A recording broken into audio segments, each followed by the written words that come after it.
আলহামদুলিল্লাহি রাব্বিল আলামিন।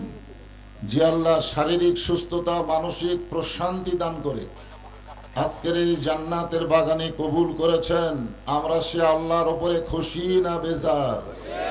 তাহলে জবান খুলে সমস্বরে সকলে বলি, রব্বানা লাকাল হামদ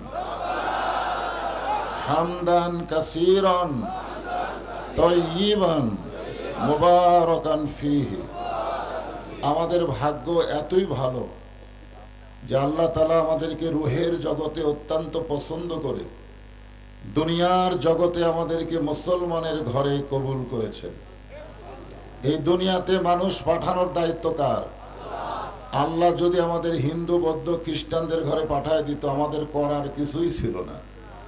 কিন্তু আল্লাহ ওই সকল ঘরে না পাঠায় আমাদেরকে সরাসরি আল্লাহর পছন্দনীয় ইসলামের মধ্যে কবুল করেছে। খুশি না বেজার? আল্লাহ ঘোষণা করেছেন, ওমাইয়াবতাগি গয়রাল ইসলামি দীনান ফালাই ইউকবালা মিনহু। ইসলাম ছাড়া অন্য কোন জীবন ব্যবস্থা কেউ যদি গ্রহণ করে, আল্লাহ বলেছেন কখনোই তা কবুল করা হবে না।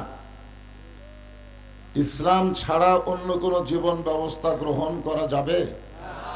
কিন্তু শতকরা ৯৫% মুসলমানের দেশে মানুষের তৈরি সংবিধান অনুযায়ী আমরা চলি, আর আল্লাহর কোরআনের শুধু ওয়াজ শুনি। ঠিক কিনা বলেন? শুধুমাত্র কোরআনের ওয়াজ শোনার জন্য আল্লাহ কোরআন দুনিয়াতে প্রেরণ করে নাই। যে কোরআন সম্পর্কে আল্লাহ বলেছেন, অনুনাজ্জিলু মিনাল কোরআনি মা হুয়া শিফাউ ওয়া রাহমাতুল লিল মুমিনিন। এখানে একটা কোরআন শরীফ দেওয়া দরকার ছিল টেজের উপরে। আমরা যেভাবে কোরআন শরীফ শুনতেছি, খুব খেয়াল করেন, বহুদিন হলে আমরা শুনতেছি। আমার ওয়াজের বয়স হলো ৪২ বছর। তাহলে চিন্তা করেন বাংলাদেশ হওয়ার পরে কত বছর হলো? প্রায় ৫৫ বছর হলে আমরা শুধু কোরআনের ওয়াজ শুনতেছি। বাস্তবে আল্লাহর কোরআন আমরা বাংলাদেশে দেখতে পাচ্ছি না। এই জন্য মুসলমানের এবারের কথা হলো, সব দেখা হলো শেষ, আগামীতে দেখব সংসদে আল্লাহর কোরআনের বাংলাদেশ। জোরে কোন কথা ঠিক করে আমরা দেখতে চাই এই কোরআনটা আসলে কি। আপনাদের চাইতেও বেশি গুরুত্ব দিয়ে যিনি ওয়াজ শুনছে তার নাম কি? আবু জেহেল। নবী যখন কোরআন তেলাওয়াত করত, চোরের মতন চুপি চুপি পিছনে দাঁড়িয়ে কোরআন তেলাওয়াত শুনত। সকালবেলা গিয়ে বলতো মিটিং এর ভিতরে, হঠাৎ মুখ ফসকে বলে ফেলেছে, এত সুন্দর কোরআনের বাণী, রাতটা কোন দিক দিয়ে গেল আমি বুঝবারই পারিনি। সুবহানাল্লাহ বলে। আবু জেহেল কি কোরআনের বিরুদ্ধে কইছে? কোরআনের পক্ষেই বলেছে, এত সুন্দর কোরআনের বাণী, রাতটা কোন দিক দিয়ে গেল আমি বুঝবারই পারিনি। আবু সুফিয়ান বলে, নেতা যেই কোরআন শুনতে রাত কোন দিক দিয়ে যায় বোঝা যায় না, সেই কোরআন ধরলে অসুবিধা কি? না শুনলেই যদি এত মজা হয় তাহলে সেটা ধরার দরকার আছে না? আবু জেহেল বলতেছে, এই কোরআনকে যদি ধরি তাহলে আমার ভুয়া নেতৃত্ব চলবে না। আজকে এই বাংলাদেশে যারা আল্লাহর কোরআনকে মাইনাস করে রাজনীতি করতে চায়, তারাই আবু জেহেলের দোসর। জোরে বলেন কথা ঠিক কি না? আমরা শতকরা ৯৫% মুসলমানের দেশে আবু জেহেলের নেতৃত্ব আগামী তার দেখতে চাই না। জোরে কোন কথা ঠিক? মুসলমানের ঘরে আল্লাহ আমাদেরকে কবুল করলেন, আর আমরা মানুষের তৈরি সংবিধান অনুযায়ী চলবো, এটা আর চলতে দেওয়া যায় না। আমার সঙ্গে কি আপনারা একমত? কারা কারা একমত? ওয়াদের শুরুতে দুই হাত তুলে আমার আল্লাহকে দেখান। লিল্লাহি তাকবীর। হাত নামান। আল্লাহ তাআলা আমাদেরকে মুসলমানের ঘরেই শুধু কবুল করে নাই, বিশ্ব নবীর উম্মাত হিসাবে আল্লাহ আমাদেরকে কবুল করেছেন। আপনারা বলেন তো, বিশ্ব নবীর উম্মত হয়ে আমাদের লাভ কি? কি লাভ? আমাদের নবী শুধুই নবী, তাই না? আজকে আমাদের বাংলাদেশে অনেক মুসলমান নবীকে শুধু নবী বিশ্বাস করে, কিন্তু নেতা হিসাবে মানবার চায় না। এরকম কিছু মুসলমান আছে না? না, নবীর প্রতি দরুদ পড়ে, নবীরে সালাম করে মসজিদের ভিতরে, কিন্তু নবীর সমাজ গড়ার কাজে অনেকের দ্বন্দ্ব মনে বাজে। নবীর মক্কার 13 বছরের জীবনী অনেকেই শুনবার চায়, কিন্তু হিজরত করার মদিনার রাষ্ট্রপতি নবীর জীবনী অনেকের অন্তরে চুলকায়। জোরে কোন কথা ঠিক কিনা? হিজরত করার পরে আমাদের নবী বাতিলের সঙ্গে আপোষ করে নাই, বরং নিজে বাতিলের বিরুদ্ধে 27টা যুদ্ধে সেনাপতিত্ব করেছেন। আজকে আমরা সেই নবীর উম্মতের দাবি করি। বিশেষ করে আল ওলামা ওয়ারাসাতুল আম্বিয়া, আলেমরা হচ্ছেন নবীদের ওয়ারিস। আমি প্রত্যেকটা আলেমদের বলবো, আর বাতিলের সঙ্গে আপোষ করার সময় নাই। মাথার পাগড়ি মাজায় বানতে রাজি আছেন? জোরে গান কথা ঠিক কিনা? নারায়ে তাকবীর, আল কোরআনের আলো সংসদে জালো। নারায়ে তাকবীর। আমরা শুধু বিশ্বনবীর উম্মত হয়ে আমাদের লাভটা কি? এর উপর একটা 2 লাইন গান শোনাই, শুনবেন? আছেন আমার মুক্তার, আছেন আমার বারিস্টার, শেষ বিচারের হাইকোর্টেতে তিনি আমায় করবেন পার। আমি পাপী, তিনি জামিনদার। আল্লাহ যখন হাকিম হয়ে আমাদেরকে আসামি বানায় বিচার শুরু করবেন, ওই সময় আমাদের নবী আমাদের পক্ষে আল্লাহর কাছে ওকালতি করবেন, বারিস্টারি করবেন, শেষ পর্যন্ত আমাদেরকে সুপারিশ করে জান্নাতে পৌঁছায় দিবে। এমন নবীকে কারা কারা শুধু ভালোবাসলে হবে না, বাস্তব জীবনে গ্রহণ করতে হবে? ধরে কোন কথা ঠিক কি না? এমন নবী পাওয়াতে খুশি না বেজার? তাহলে জবান খুলে আর একবার বলি আলহামদুলিল্লাহ। সময়ের দিকে খেয়াল করে আমি খুব ছোটখাটো ওয়াজি করব, কারণ আমার 12টার পরে ওয়াজ করার অভ্যাস নেই। আমি যেই তারিখে দাওয়াত নেই ওই তারিখে ওয়াজের মোনাজাত করি। এই কারণে এখানে কিন্তু আমি ঈশান নামাজের আগে চলে গেছি। আমাকে তুলে দিবে 10টায়, একটানা 2 ঘন্টা ওয়াজ করব, আপনারা শুনবেন। কিন্তু এখন দেখলাম সময় একটা ওভার হয়ে গেছে, যার কারণে আপনাদেরও কষ্ট দিব না, কিছু ওয়াজ করাও লাগবে। এই বাচ্চারাই মাঝখানে ওটা বসা করে চলবে না। 114টা সূরা আছে আল্লাহর কোরআনে, আপনারা জানেন? এর ভিতরে একটা সূরার নাম হলো সূরায়ে মুলক। যারা বলেন নাম কি? আমাদের বগুড়ার কাহালুতে গল্প করতেছে 4-5 জন লোক। আওয়ামী লীগ ক্ষমতায় ছিল, আগামীতে বিএনপি ক্ষমতা আসতেছে। এই গল্প শুনে আমি 3 বার বললাম নাউজুবিল্লাহ, নাউজুবিল্লাহ, নাউজুবিল্লাহ। তো 3-4 জন আমাকে এসে বলে, হুজুর আপনার কি বিশ্বাস হয় না? আমি বললাম না। আওয়ামী লীগ ক্ষমতা ছিল, এটাও বিশ্বাস হয় না? আমি বললাম না। বিএনপি ক্ষমতা আসতেছে, এটাও বিশ্বাস হয় না? আমি বললাম না। কারণ আমি যখন সূরা মুলক তেলাওয়াত করি, তখন আমার ঈমান বলে কেউ কোনোদিন ক্ষমতায় ছিল না, সব সময় যিনি ক্ষমতায় তিনি আমার আল্লাহ। আওয়ামী লীগ যদি ক্ষমতাতেই থাকবে, তাহলে 24 সালের 5 আগস্ট পড়ালো কেন? ক্ষমতার চেয়ার পেয়ে বিএনপি যদি আওয়ামী লীগের মতোই হয়, বাংলার তৌহিদি জনতা ছাড় দিয়ে কথা বলবে না। জোরে কোন কথা ঠিক কি না? কি মনে করতেছেন? মাশাআল্লাহ, এইবার ওয়াসাটি, কারণ এইটা না থাকলে কাম হবে। আল্লাহ সূরা মুলকের প্রথমে কি বলেছেন? তাবারাকাল্লাযী বিয়াদিহিল মুলক ওয়া হুয়া আলা কুল্লি শাইইন কাদির। প্রত্যেকটা বিষয়ের উপরে একমাত্র ক্ষমতাকার আল্লাহ। এখন 5 তলা বিল্ডিং এর উপরে উঠে 1.5 লাখ টাকার খাট, 12,000 টাকার কম্বল ওড়ে তামানি দিয়ে রাত 9টার সময় বলতেছে আমার বাড়ি, আমার ঘর, আমাক নামাইকে। এই কথা বলে কম্বল চোখে মুখে দিয়ে ঘুমায় গেছে। 2 কান্দে 2 ফেরেশতা বলতেছে আল্লাহ ঘুমের দোয়া পড়লো না। ঘুমের আগে একটা দোয়া আছে না নাই? আল্লাহুম্মা বিইসমিকা আমুতু ওয়া আহইয়া। এই দোয়াটা না পড়ে কি বলে ঘুমালো? এক বলে না মানার কেউ নাই। ওই 41 সালের আগে নাম বি না, মাজা ভাঙ্গা 2 জন টানে স্টেজ তোলে। আর দুইজন পাশার ঠেলা মারে। এই লোকটা মাইক পাওয়ার পরে বলে খেলা হবে, খেলা হবে। আরে পাগলা, খেলবার গেলে মাথায় বল থাকা লাগবে, কতক্ষণ ঠিক কিনা? ফেরেশতারা বলতেছে আল্লাহ এই যে কথা বলে ঘুমাইলো, এক না মানার কেউ নাই। রাত 3টার সময় একটা ভূমিকম্প হচ্ছে, ধরে কোন কি কম্প, তাহলে বিল্ডিংটা লড়ে উঠছে, এত ফোর্সে নামছে, কম্বলের মধ্যে লুঙ্গি খুলে আছে, ওটা পরারও সময় হয়নি। ফেরেশতারা বলতেছে আল্লাহ নামাইলা নামাইলা, তাই বলে ন্যাংটা করে নামালা। আল্লাহ কোরআনে বলেন তুইজ্জু মান তাশা ওয়া তুযিল্লু মান তাশা বিয়াদিকাল খায়র ইন্নাকা আলা কুল্লি শাইইন কাদির।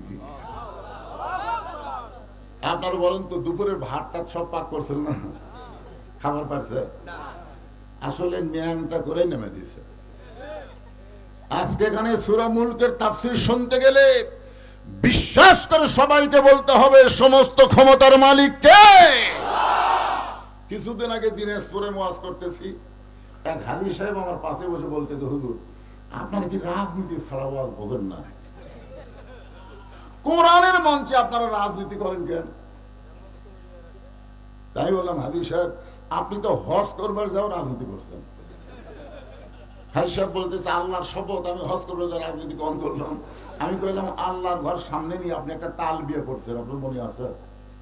লব্বাইক আল্লাহুম্মা লব্বাইক লব্বাইক লা শারিকা লাকা লব্বাইক ইন্নাল হামদা ওয়ান নি'মাতা লাকা ওয়াল মুলক লা শারিকা লাক। আপনি বলেন তো লাকা ওয়াল মুলক লা শারিকা লাকা অর্থ কি? হাজী বলে হুজুর সবাই কছে আমিও কইছি। আমি বললাম হাজী সাহেব এই আরবির বাংলা অর্থ হলো রাজত্বের ভিতরে রাজনীতির ভিতরে একমাত্র আল্লাহ ছাড়া আমি অন্য কাউকে স্বীকার করি না।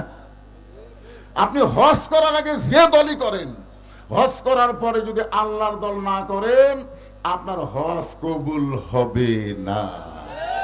প্রত্যেকটা হাজী সাহেব হাজিগিরি রাখতে গেলে দল করা লাগবে কার? আরো জোরে, জোরসে বলুন। কোন মানুষের দল মানুষ করতে পারে না, মানুষ করতে হবে আল্লাহর দল। জোরে বলেন কথা ঠিক? আল্লাহ সূরা মুলকের 2 নম্বর আয়াতে বললেন আল্লাযী খালাকাল মাউতা ওয়াল হায়াতা লিয়াবলুয়াকুম আইয়ুকুম আহসানু আমালান ওয়া হুয়াল আজিজুল গফুর।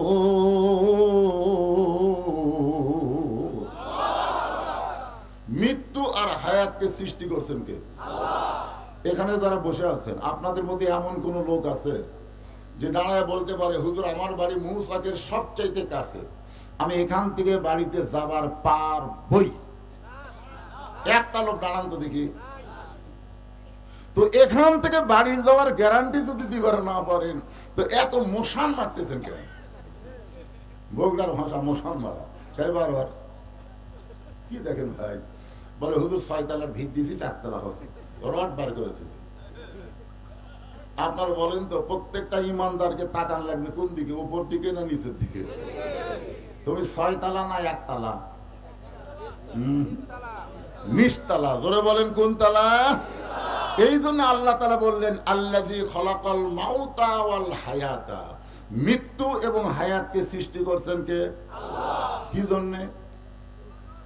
ইবাদতের জন্য। লিয়াবলুয়াকুম আইয়ুকুম আহসানু আমালা, তোমাদেরকে পরীক্ষা করা হবে সুন্দর আমল। সুন্দর আমল করতে গেলে সুন্দর একটা পরিবেশ লাগবে, সুন্দর একটা পরিবেশ তৈরি করতে গেলে সুন্দর একটা সমাজ লাগবে, সুন্দর একটা সমাজ তৈরি করতে গেলে সুন্দর একটা রাষ্ট্র লাগবে, সুন্দর একটা রাষ্ট্র তৈরি করতে গেলে ডক্টর কামালের সংবিধান দিয়ে হবে না, আমার আল্লাহর কোরআনের সংবিধান লাগবে। জোরে কোন কথা ঠিক কিনা? আমরা আগামীর বাংলাদেশ যদি সুন্দর চাই তাহলে এই কোরআনের বিকল্প কোন রাস্তা নেই। এখন আসেন আল্লাহর কোরআন দিয়ে যখন রাষ্ট্র চলবে তখন নেতার সাইজ কেমন হবে, কর্মীর ঢপ কিরকম হবে, বগুড়ার ভাষা কি আপনারা বোঝেন? আচ্ছা, এখানে বগুড়ার কয়জন আছেন দেখি? আচ্ছা, যাই হোক, আছেন 2-4 জন আছেন। হ্যাঁ, খুব খেয়াল করবেন নেতা কেমন হবে। বাংলাদেশের মতন 96টা দেশের খলিফা হচ্ছেন হযরত ওমর। আমাদের বাংলাদেশ 96টা একত্র করলে যত বড় হবে, তার চাইতে বেশি জায়গার খলিফা হযরত ওমর। মসজিদের মেম্বরে দাঁড়িয়ে খুতবা দিচ্ছেন, এমন সময় এক মুসল্লি দাঁড়িয়ে বলতেছে, আমির আল মুমিনিন, আপনার খুতবা আমরা শুনবো না। খুতবা কি করবে না? খুতবা মানে বাংলায় বক্তব্য। ওমর ফারুক বললেন, ভাই আমার দোষ কি? আপনারা বলেন তো, মানুষের আইন যদি চালু থাকতো তাহলে যেই বেটা বলছে আপনার ভাষণ শুনবি না, ওর অবস্থা কি হতো? বেহুশ করে দিত। ধরে কাম কথা ঠিক না? প্রত্যেকটা নেতাদের সামসা আছে না নাই? ধরে কোন আছে না নাই? ওমর ফারুক চোখের পানি বের করে বললেন, ভাইজান, আমার খুতবা না শোনার মধ্যে আমার অপরাধ কি? বলে, আপনার অপরাধ হলো আমাদেরকে খাটো পাঞ্জাবি দিয়া আপনি লম্বা জুব্বা পরে খুতবা দিচ্ছেন। আমাদেরকে খাটো পাঞ্জাবি দিয়ে আপনি লম্বা জুব্বা কোথায় পাইলেন? এটা যতক্ষণ না বলবেন ততক্ষণ আপনার খুতবা আমরা শুনব না। ওমর ফারুকের চোখ দিয়ে দরদর করে পানি পড়তেছে। এমন সময় 30 পারা কোরআনের হাফেজ, সুবহানাল্লাহ, 6 লক্ষ হাদিসের হাফেজ আব্দুল্লাহ ইবনে ওমর, ওমর ফারুকের ছেলে, বাবার পাশে দাঁড়িয়ে গেছে। ছেলেটার শিক্ষাগত যোগ্যতা কি? আজকে আমাদের বাংলাদেশের অনেক জাতীয় নেতা, তাকে কয় ছেলে হাফেজ? যে নেতারা মঞ্চে এসে বক্তার ওয়াজ বন্ধ করে ভাষণ দেয়, এরা জীবন ওদের সন্তানকে হাফেজে মাদ্রাসায় পড়ায় না। জোরে কোন কথা? পড়ায় না, পড়ায় না তো। আমাদের বগুড়াতে এক নেতা মরছে। নেতা মরার আগে বলে গেছে, আমি মরার পরে 5 হাফেজি মাদ্রাসার বাচ্চাদেরকে দাওয়াত দিয়ে আমার জন্য কোরআন খতম দেবে। তো নেতা মরার পরে নেতার ছেলে মাদ্রাসা যা বলতেছে, হুজুর, আমার আব্বা তো মারা গেছে, আমার আব্বার রুহের মাগফিরাতে কোরআন শরীফ খতম দেওয়া লাগবে। তা আমাদের কিছু কিছু হুজুর আছে, যাই বলে, আইরে সেই দিকে যাই রে, বোঝা শোনা নেই, ডাকিতে সব নেতার বাড়িতে আছে, মাথা ঝুঁকে ঝুঁকে 3-5 15 খতম দিছে। 15 খতম কোরআন পড়া দোয়া করতেছে, আল্লাহ, আমরা যে কোরআন শরীফ পড়লাম এর যা সওয়াব হলো সব নেতা দিয়ে দেব। তো ফেরেশতারা বলতেছে, আল্লাহ কি করব? আল্লাহ বলতেছে, যে কোরআন পড়েছে প্রতি অক্ষরে 10 টাকার নেকি তার আমলনামাত লেখা হয়ে গেছে। পড়াও সারা, নেকি দেওয়াও সারা। তো আবার নতুন করে সালাম দেওয়ার তো ভয় নেই। আপনার বলেন তো, যারা কোরআন পড়েছে এরা সব পাইনি? পড়ার সাথে সাথে আলিফ 10 হয়ে গেছে, লাম 10 হয়ে গেছে, মিম 10 হয়ে গেছে, আবার পরে সালাম দিচ্ছে যে সব নেতাকে দেও। আল্লাহ বলতেছে, যতদিন কোরআনের সমাজ চালু না হবে ততদিন পর্যন্ত হুজুরেরা এইভাবে কোরআনের সওয়াব সালাম দিবে। তবে আজকে তোমরা শুনে নাও, কোরআন কোন মরা মানুষের কিতাব না, কোরআন হলো জীবিত মানুষের হেদায়েত। জোরে বলেন কথা ঠিক কি? মরা মানুষের জন্য আল্লাহ কোরআন দিয়েছে? আমি সমস্ত নেতাদের বলবো, আর ভুল করেন না। যদি আপনারা সওয়াব পাবার চান, নিজের সন্তানদেরকে এরকম মাদ্রাসায় দেন। নেতার বাচ্চারা যখন মাদ্রাসায় পড়বে, মাদ্রাসার জন্য আর কোনো টাকা পয়সা আপনাদেরকে চাওয়া লাগবে না, সংসদ থেকে মাদ্রাসার টাকার বাজেট হবে। জোরে কোন কথা ঠিক না? আমরা এই কারণেই তো কোরআনের শাসন চাই। কোরআনের শাসন চাইলে যেমন তেমন মানুষকে শিক্ষামন্ত্রী করা হবে না। যার ভিতরে আল্লাহর কোরআন, নবীর হাদিসের শিক্ষা আছে, খায়রুকুম মান তাআল্লামাল কোরআন ওয়া আল্লামা, ওই ব্যক্তি হলো সবচেয়ে দামি, সম্মানী, যে আল্লাহর কোরআন শিখেছে এবং অপরকে কোরআনের শিক্ষা দেয়। আব্দুল্লাহ ইবনে ওমর বললেন, রে নবীর সাহাবীরা, আমার বাবার লম্বা জুব্বা দিকে তোমরা খুতবা বন্ধ করে দিলে, কিন্তু আমার দিকে তাকায় দেখো, আমার পরে নতুন কোনো কাপড় নাই। তোমরা খাটো কাপড় হলেও তো নতুন পোশাক পরেছো, কিন্তু আমার পরনে নতুন কোনো কাপড় নাই। ওসমান গনি দাঁড়িয়ে বলে, আব্দুল্লাহ, আজকে জুমার দিনে সবাই নতুন পোশাক পরেছে, তুমি পুরাতন কেন পরলা? আব্দুল্লাহ বলতেছে, আমি যদি নতুন কাপড় পরতাম তাহলে আমার বাবার জুব্বা লম্বা হতো না। আমি যদি আজকে নতুন পোশাক পরতাম তাহলে আমার বাবার জুব্বা লম্বা হতো না। তোমরা জানো আমার বাবা আগে গরম ছিল, রাস্তাতে গেলে শয়তান 40 দিন যাইতো না। কিন্তু যেদিন থেকে আমার বাবা দায়িত্ব পাচ্ছে সেদিন থেকে আমার বাবার চাইতে নরম মানুষ এই পৃথিবীতে আর কেউ নেই। আপনারা বলেন তো, কোরআনের শাসন যখন চালু হবে, নেতারা দায়িত্ব পাওয়ার আগে গরম থাকবে, কিন্তু দায়িত্ব পাওয়ার পরে কি হবে? নরম হয়ে যাবে। সব মানুষ নেতার কাছে যাওয়ার পারবে, কিন্তু যতদিন কোরআনের শাসন চালু না হবে ততদিন পর্যন্ত ভোটের আগে নেতারা নরম থাকবে, কিন্তু ভোটের পরে ওরকে কাছেই যাওয়া যাবে না। জোরে কথা ঠিক কিনা? আমাদের এলাকায় এক নেতা এতই নরম, বুঝলেন, গাড়ি থানা নামছে, নামা ফকির সালাম দিয়ে, সালাম চাচা কেমন আছেন? ফকির খালি সারি দিলে টাকা। নেতা বলে, চাচা কি দেখেন? বলে, কাকে সালাম দিলে? বলে, আপনাকে দিলাম। বলে, আমি ভিক্ষা করে খাই। ভোটের আগে আপনিও যা হামু তাই। হাইরে নেতার চরিত্র ভাই, ফকির পর্যন্ত সালাম পায়। কিন্তু ওই নেতা যখন ভোট পাই এমপি হবে, এলাকার মধ্যেই থাকবে না, নেতা ঢাকায় থাকবে। মাঝে মাঝে নেতা বেড়াবার আসবে, শামসের অত্যাচারে একটা ভোটারও নেতার কাছে যাওয়ার পারবে না। জলেকার কথা ঠিক কিনা? কিন্তু আল্লাহর কোরআন দিয়ে যখন রাষ্ট্র চলবে তখন নেতা কেমন নরম হবে? আব্দুল্লাহ ইবনে ওমর বলতেছে, তোমরা সবাই যখন ঘুমায় যাও, আমার বাবা তখন ঘুমায় না। আমার বাবা চুপি চুপি চোরের মতন মানুষ কোথায় কিভাবে আছে নিজের চোখে দেখে বেড়া। আপনারা হয়তো বলবেন, হুজুর, অর্ধ জাহানের খলিফা হযরত ওমর চোরের মতন চুপি চুপি একলা একলা বেড়ায়, তার কোনো বডিগার্ড কি? বডিগার্ড? এখন বাংলাদেশে কোন নেতা যদি বিদেশ থেকে আসে, হাইরে হাইরে, যত আর্মি পুলিশ নেতা পড়া দেয়, সবচাইতে বড় চোরের মতন দেখা যায়। কথা কন না কেন? মরার ভয় করেন কেন? এখান থেকে বাড়ি যাওয়ার গ্যারান্টি নাই, আপনার বডিগার্ড লাগবে কেন? এই কারণে আল্লাহ বললেন, ইন্নামাল মুমিনুনা আল্লাযীনা ইযা যুকিরাল্লাহু ওয়াজিলাত কুলুবুহুম ওয়া ইযা তুলিয়াত আলাইহিম আয়াতুহু জাদাতুহুম ঈমানাও ওয়া আলা রাব্বিহিম ইয়াতাওয়াক্কালুন।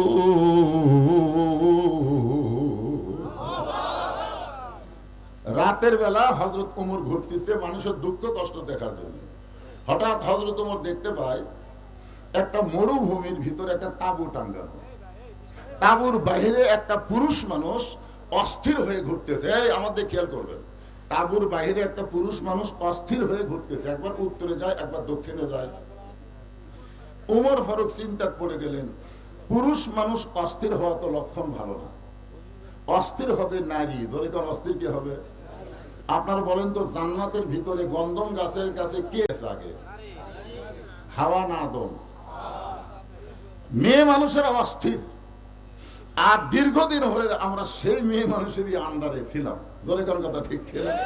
আল্লাহর কি রহমত হচ্ছে, একজন চলে গেছে আর একজন পলে গেছে। ধরে কথা ঠিক ছিল? আগামীতেই বাংলাদেশে আর আমরা মেয়ে মানুষের তলে থাকতে চাই না।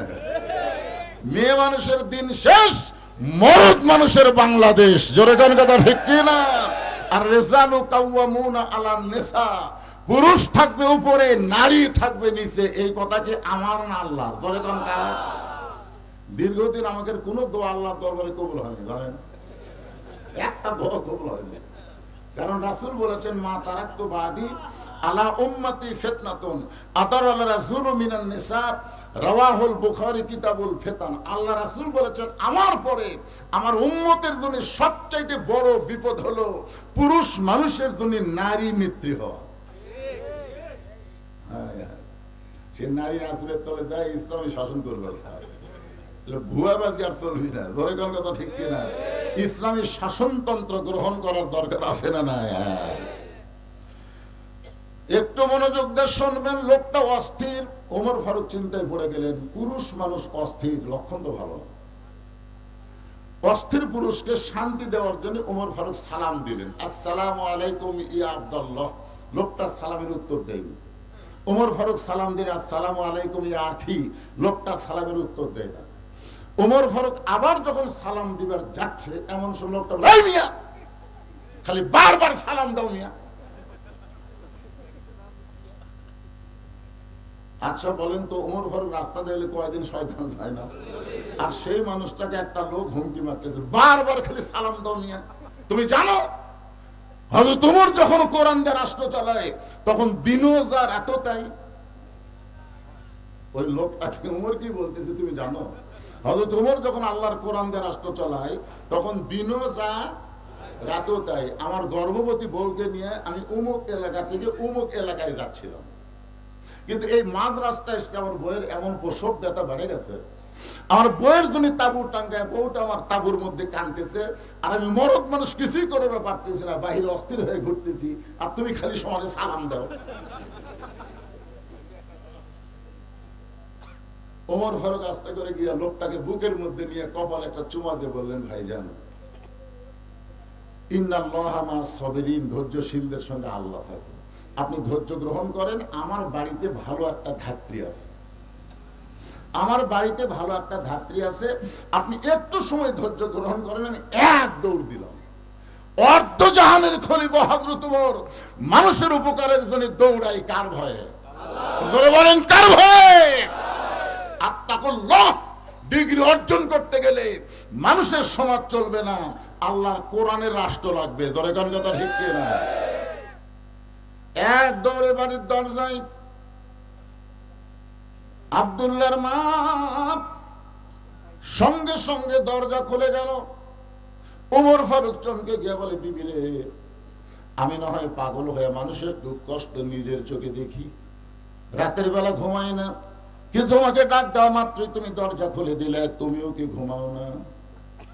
আব্দুল্লাহর মা মুস্কি মুস্কি হাসে আর বলে, ধরা পড়লাম।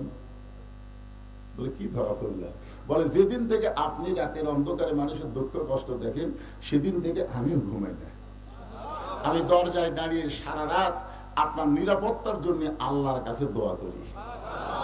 ওমর ফারুক বউটাকে টানে নিয়ে গরুর মাঝখানে একটা চুমা দিয়ে বললেন, তোমার মতন বিবি যাদের ঘরে থাকবে, তাদের আল্লাহর পক্ষ থেকে নেতৃত্ব দেওয়া বড় সহজ হয়ে যাবে। আজকে নেতা ভালো হওয়ার গেলে নেতার বউগুলাও ভালো হওয়া দরকার। আমাদের এলাকার এক নেতা, বুঝলেন, খুব অল্প বয়সে, ফান্দে পড়িয়া পলক কান্দে রে, খুবই অল্প বয়সের একটা নেতার নাম হলো পলক। ধরে বলেন, নাম কি? পলকের নাম শোনেননি? ওর বউ এখন হাজার হাজার কোটি টাকা নিয়ে কানাডার বেগম পাড়ায় মজা মারতেছে, আর ওই জেলত পুষতেছে। আপনারা বলেন, 10,000 টাকার বেতন আর 12,000 টাকার বাসা ভাড়া,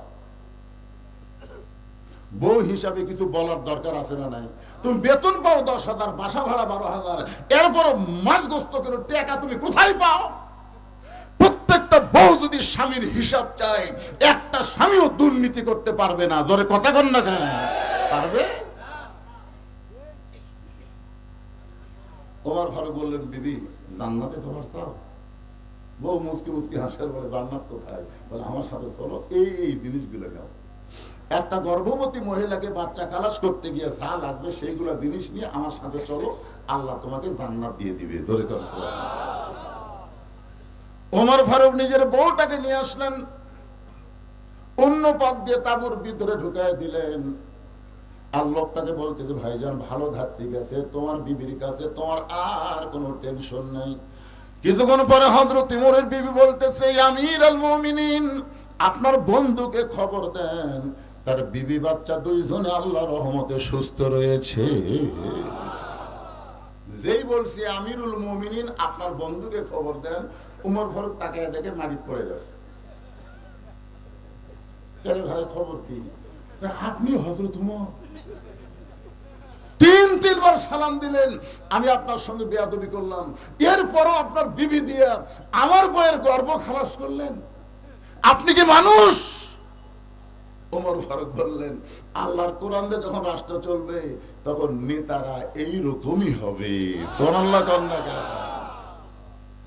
আব্দুল্লাহ উমর বলে, নবীর সাহাবীরা শোনো, তোমরা দুনিয়ার সবাই যখন ঘুমাইছিল তখন আমার বাবা চুপি চুপি আমার ঘরের দরজায় আব্দুল্লাহ আব্দুল্লাহ বলে ডাকতেছে। আমি দরজা খুলে তাকাই দেখি বাবার হাতে একটা পাঞ্জাবি। আমি খুশি হয়ে বললাম, বাবা বাইতুল মাল থেকে আমার একটা পাঞ্জাবি দিছে, আর গভীর রাত্রে আর একটা দিবে রাখছেন। নেতার বেটা হওয়ার মধ্যে লাভই আছে। সঙ্গে সঙ্গে হযরত ওমর আল্লাহর কোরআন থেকে তেলাওয়াত করলেন, ইন্নাল্লাহা ইয়ামুরুকুম আন তুআদ্দুল আমানাতি ইলা আহলিহা ওয়া ইযা হাকামতুম বাইনান নাস আন তাহকুমু বিল আদল। আল্লাহু আকবার। আমার ভোট আমি দিব, যাকে খুশি তাকে দিব। এইটা কোনো মুসলমানের স্লোগান হতে পারে না। মুসলমানের স্লোগান হলো, আমার ভোট আমি দিব, দেখে শুনে ভালো মানুষ আল্লাহওয়ালাদের দিব। জোরে করে কথা কর না, কথা কর না। আমার ভোট আমি দিব, এই স্লোগান দিচ্ছে। এই যে আয়াতে কারিমা তেলাওয়াত করলাম, এখানে ভোটের কথা আছে। অনেকে বলে, হুজুর ভোটের কথা কোরআনে আছে। তে কোরআন কি? এই কোরআন কি তাবিজের কিতাব?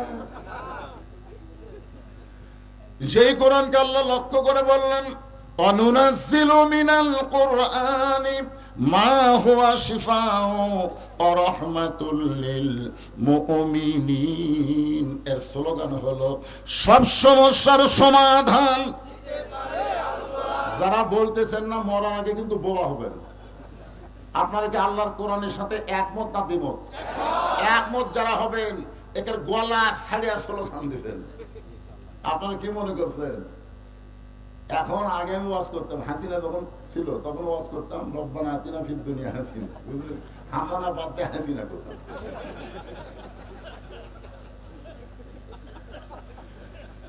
তখন আমার ওয়াজ আপনারা শুনছেন। আমার ওয়াজ ছিল তখন ডাইরেক্ট না, অ্যাঙ্গেলে অ্যাঙ্গেলে, মানে টাঙ্গাইলের মধুপুরে ওয়াজ করতেছি। মেয়ে মানুষেরা খুব কাছে বলছে, বুঝলেন? এত জোরে কথা বলতেছে। তোমাদের মুখের কথা পর পুরুষের জন্য পর্দার খেলাফ হয়ে যদি পুরুষেরা শুনতে পায় তাহলে পর্দার খেলাফ হবে। জবান বন্ধ করো। পর পুরুষ যদি মেয়েদের কথা শুনে পর্দার খেলাফ হবে না? আমি এই ফতোয়া দিছি, ইতিমধ্যে এক মেয়ে একটা স্লিপ দিছে, হুজুর মেয়েদের কথা যদি পরপুরুষ শোনা জায়েজ না থাকে তাহলে হাসিনা যখন ভাষণ দেয় এই ভাষণ শোনা কি? আমি চিন্তা করে গেলাম, এখন যদি বলে হাসিনা মেয়ে মানুষ, তার ভাষণ শোনাও জায়েজ নাই, এই মধুপুর থেকে বগুড়া যাওয়ার ভাই। আমি চিন্তা করলাম কি করি। এমন সময় আল্লাহর কোরআন আমার সামনে এসে বলতেছে, উদউ ইলা সাবিলি রাব্বিকা বিল হিকমা। তখন আমি হিকমতের মার দিলাম। এখন হিকমতের দিন শেষ, ডাইরেক্টের বাংলাদেশ। যেরকম আর কোন অ্যাঙ্গেল চলবি না, তা হবি ডাইরেক্ট। কথা কন ঠিক, কথা কন। সূরা মুলকের 2 নম্বর আয়াতের তাফসীর চলতেছে। নেতা কেমন হওয়া লাগবে, কর্মীরা কেমন হবে, এই দুইটা বিষয় আলোচনা করার সাথে সাথে আমার মা বোনদের জন্য 10টা মিনিট ওয়াজ করে আমি আপনাদের নিয়ে মোনাজাত করব। শুনবেন না ভাইজান? না বিরক্ত হচ্ছেন? না, করবই তো। শোনেন, আমার এলাকার এক মুয়াজ্জিন সাহেব ওয়াজ শুনতে গেছে। ওয়াজ শোনা বাড়িতে এসে এমন ঘুমাইছে, বুঝলেন? অন্য গ্রামের মসজিদে আজান হচ্ছে, কিন্তু ওই মসজিদে আজান হয়। যারা ওয়াজ শুনবার চায়নি তারা মসজিদের কাছে এসে দেখে মসজিদের তালা দেওয়া। কেরে মুয়াজ্জিনের খবর কি? 2-3 জন মুয়াজ্জিনের বাজে, এই মুয়াজ্জিন সাহেব চারিদিকে আজান হলো আর তো মসজিদে তালা। মুয়াজ্জিন উঠে কান ধরে বলতেছে, ভাই তওবা করলাম, জীবনে ওয়াজ শুনবো না। কারণ ওয়াজ শুনবার যাই আজকে আমি চেতন পাইনি, তো ওয়াজ শুনে যদি মুয়াজ্জিন চেতন না পায় তাহলে আমাদের খবর কি?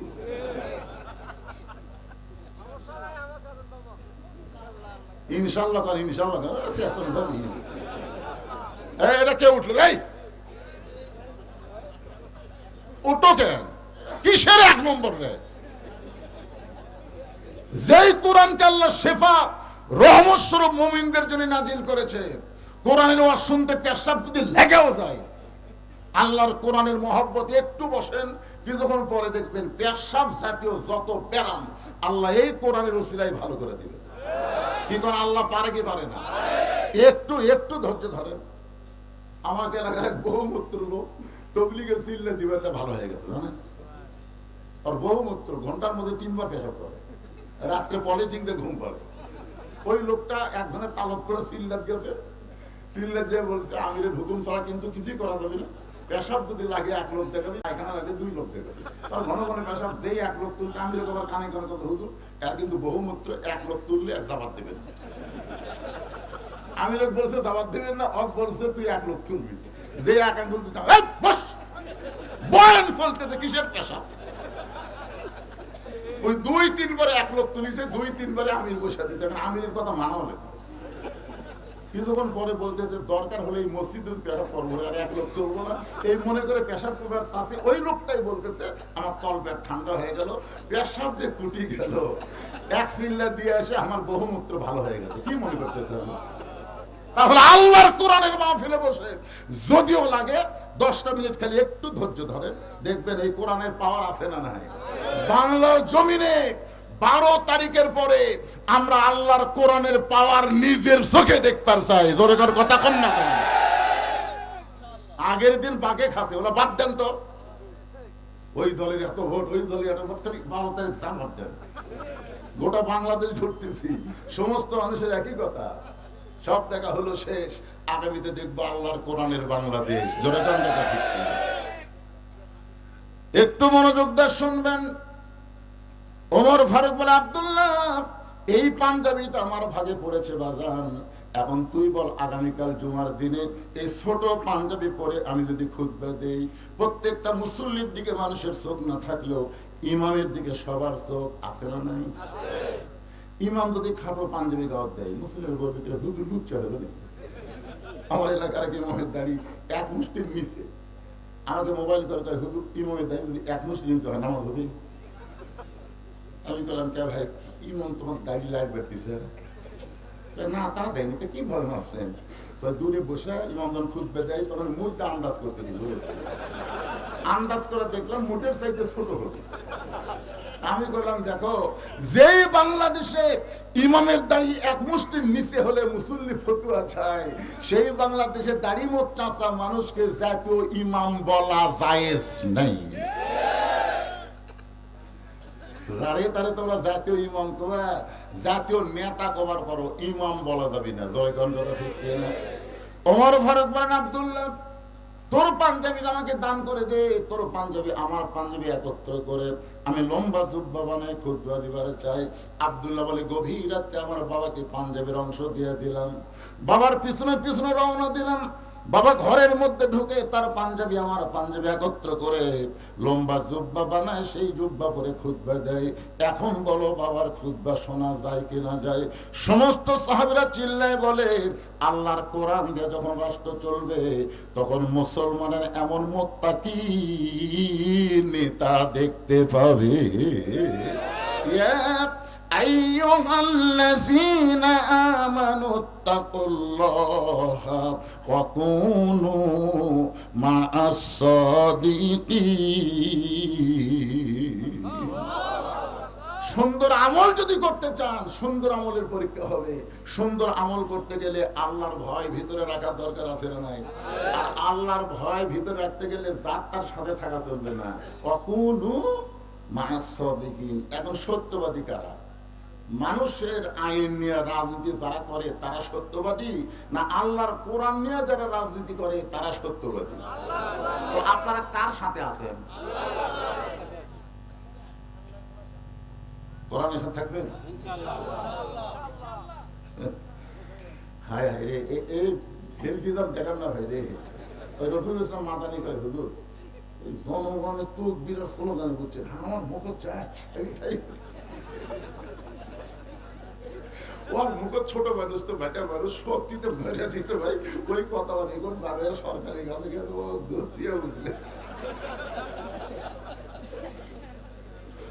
আমাকে এ পর্যন্ত 9 বার ধরছে, 9 বার আমাকে গ্রেফতার করছে। 2-3 বার মঞ্চ থেকে ধরে লেগেছে, তেজর থেকে ধরে লেগেছে। কিন্তু একটা শ্রোতা কথা কয়নি বলে আমার খুবই ধরবারে আলোক দৌড়। কি মনে করতেছেন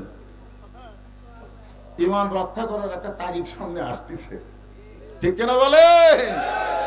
একটু মনোযোগ দিয়ে শোনেন। আল্লাহ বলতেছেন কুনু মা'আস সাদিকিন, সত্যবাদীদের তোমরা দল করো, সত্যবাদীদের সাথে হও। কারণ আল্লাহর কোরআনের চাইতে সত্য কথার দুনিয়াতে নাই। এই কোরআনটা যখন দুনিয়াতে চালু হবে তখন কর্মীরা কেমন হবে? এতক্ষণ নেতার গল্প শুনলেন, এখন কর্মী কেমন হবে এটা বোঝানোর জন্য সংক্ষিপ্ত করে আপনাদের সামনে বলতেছি। হযরত ওমর ছদ্মবেশে মদিনার অলি গলি ঘুরতে গিয়ে দেখতে পাই দুই পাহাড়ের মাঝখানে একটা বিস্তীর্ণ, দুই পাহাড়ের মাঝখানে একটা গিরিপথ। ওই গিরিপথের মধ্যে একটা সুন্দরী মেয়ে ধীর গতিতে হেঁটে হেঁটে চলতেছে। ওমর ফারুক লক্ষ্য করে দেখেন মেয়েটার সামনেও কোনো মানুষ নাই, পিছনেও কোনো মানুষ নাই, মেয়েটা একা একা ধীর গতিতে চলতেছে।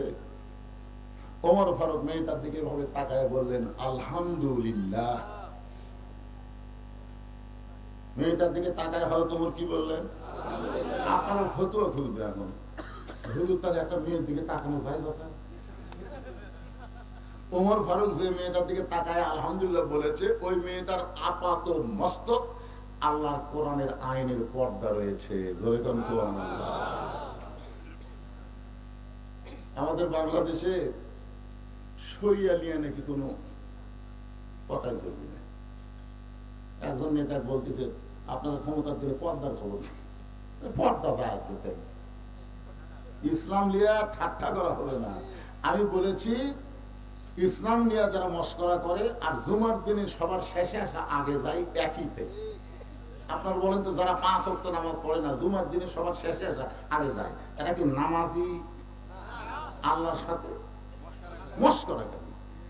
তো তুমি কোরআন নিয়ে সংসদে যাবে আর পর্দার আইন চালু করবে না, এটা আল্লাহর সাথে একটা মস্করি করা। জোরে কর কথা কর না কেন?